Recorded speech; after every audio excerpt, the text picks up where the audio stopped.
Assalamualaikum warahmatullahi wabarakatuh. Perkenalkan, nama saya Ali Ramdhani dengan NIM D1A021-087. Di sini saya akan menjelaskan tentang cara memperoleh wilayah darat dalam hukum internasional. Yang pertama, agresi. Agresi merupakan penambahan wilayah suatu negara tertentu yang terjadi tidak dengan campur tangan manusia, tindakan atau rekayasa dari negara, tetapi dengan kuasa alam atau geografis. Biasanya, proses penambahan wilayah tersebut terjadi lewat proses vulkanik atau pergeseran kulit bumi. Contoh kasusnya, kemunculan Pulau Iwo Jima di Laut Pasifik Jepang pada tahun 1986 dikarenakan meletusnya gunung vulkanik. Selanjutnya yang kedua, cesi. Cesi merupakan suatu proses pengalihan wilayah secara damai atau transfer kedaulatan dari pihak yang satu dengan pihak yang lain. Dalam hukum internasional, cesi dapat terjadi karena beberapa hal, yaitu a. Lewat perjanjian-perjanjian internasional setelah berakhirnya perang antar negara. Contohnya seperti perjanjian Nanking 1842 antara Cina dan Inggris setelah Cina menyerah dari Inggris dalam perang Candu. Selanjutnya b. Lewat proses pemberian wilayah. Contohnya Amerika Serikat memberi wilayah Alaska dari Rusia pada tahun 1867. Yang C. Lewat proses pemberian wilayah sebagai hadiah. Contohnya Austria memberikan wilayah Venice kepada Prancis sebagai pemberian hadiah pada tahun 1866. Selanjutnya yang ketiga, okupasi. Okupasi sering dianalogikan dengan sebuah proses pendudukan suatu wilayah tertentu yang tidak dimiliki oleh siapapun atau terra nullius. Ketika proses itu terjadi, suatu proses pendudukan wilayah terra nullius memiliki dua unsur pokok. Pertama, dengan proses penemuan atau discovery. Yang kedua, pengawasan secara efektif terhadap wilayah tersebut.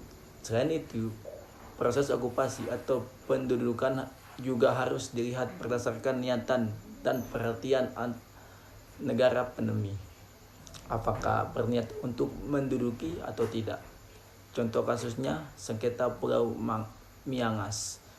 Miangas adalah pulau terluar Indonesia yang terletak dekat dengan perbatasan antara Indonesia dengan Filipina. Miangas merupakan salah satu pulau yang tergabung dalam gugusan Kepulauan dan Nusa yang berbatasan langsung dengan Filipina. Masyarakat setempat menamakan Mangyasa yang berarti menangis atau kasihan karena letaknya sangat terpencil dan jauh dari jangkauan transportasi laut. Selanjutnya yang keempat, preskripsi.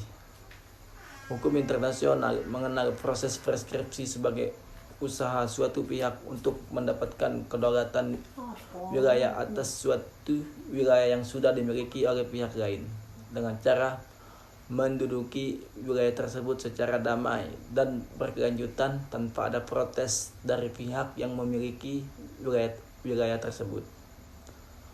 Proses mendapatkan kedaulatan dengan cara preskripsi merupakan proses yang hampir mirip dengan proses pendudukan atau okupasi, di mana keduanya sama-sama berniat untuk menguasai dan berdaulat di suatu wilayah tertentu.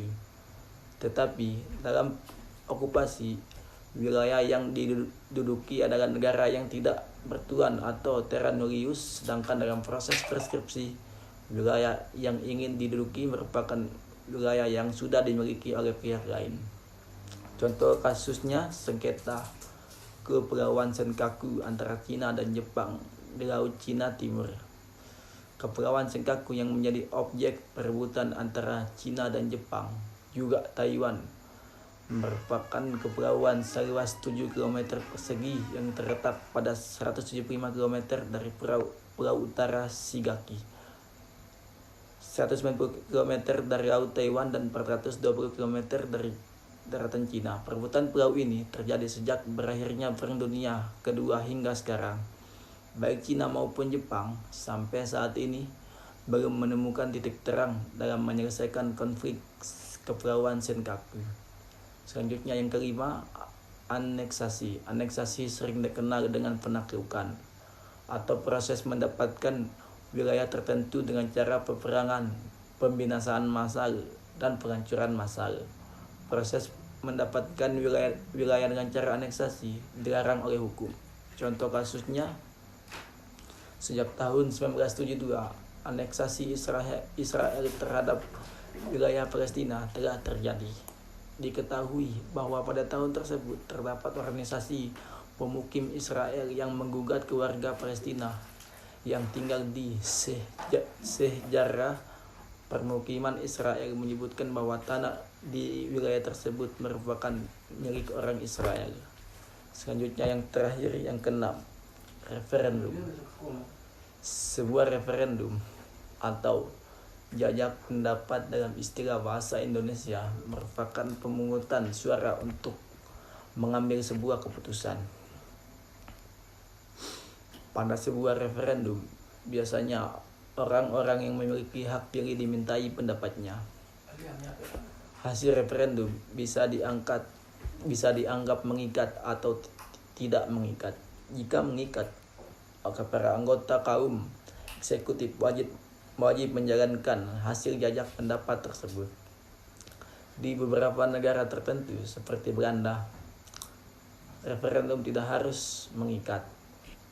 Cara-cara diperolehnya wilayah ini telah banyak berkurang menjadi dipertunjukkannya suatu kontrol dan kewenangan baik oleh negara yang mengklaim kedaulatan ataupun oleh suatu negara dari mana negara yang mengklaim kedaulatan dapat membuktikan bahwa hak tersebut telah dirampas. Satu cara tambahan diperolehnya kedaulatan teritorial yang tidak termasuk dalam kategori yang dikemukakan di atas yang perlu diperhatikan, yaitu keputusan oleh konferensi negara-negara. Hal ini biasanya terjadi apabila suatu konferensi negara-negara pemenang perang pada akhir peperangan menyerahkan kepada negara tertentu sehubungan dengan suatu penyelesaian perdamaian umum. Misalnya pada pembagian kembali wilayah Eropa pada waktu konferensi Versailles tahun 1919, menurut doktrin Soviet, kedaulatan teritorial juga dapat diperoleh dengan cara plebissit, penentuan kehendak rakyat. Meskipun hal ini tampaknya lebih merupakan pengurangan atas cara perolehan dibanding sebagai langkah yang mendahului diperolehnya kedaulatan. Menurut saya, ada kemungkinan terjadi penambahan wilayah dengan cara tersebut pada masa sekarang ini. Misalnya dengan referendum. Contohnya ada gerakan organisasi Papua Merdeka yang sedang berusaha untuk memisahkan diri dari negara Indonesia. Alasannya ada ketidakpuasan dan ketidakadilan terhadap pemerintah Indonesia. Apabila hal ini benar-benar terjadi, maka akan terbentuk negara Papua yang baru sehingga dapat dibuktikan bahwa cara penambahan wilayah dengan referendum masih dapat terjadi pada masa sekarang ini. Ya, itu saja yang dapat saya sampaikan. Lebih kurangnya mohon maaf. Wabillahi taufiq wal hidayah. Wassalamualaikum warahmatullahi wabarakatuh.